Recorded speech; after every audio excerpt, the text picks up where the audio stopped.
একটি সাপ একটি ব্যাঙ ধরেছে খাবারের জন্য। তখন সেই ব্যাঙটি আল্লাহর কাছে ফরিয়াদ করল, হে আল্লাহ, তুমি দয়া করে এই হিংস্র সাপের মুখ থেকে আমাকে রক্ষা করো।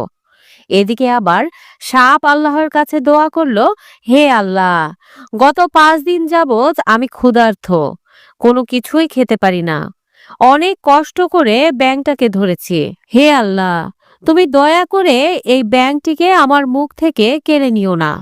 মহান আল্লাহ রাব্বুল আলামিন সাপ ও ব্যাঙ দুজনেরই দোয়া কবুল করলেন।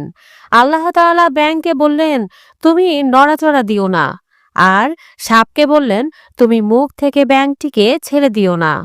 এখন ব্যাঙটি যখন নড়াচড়া দেয় নাই, তখন সাপটি মনে করলো ব্যাঙটি হয়তো মারা গিয়েছে, তাই এখন তাকে আরাম করে খেতে হবে।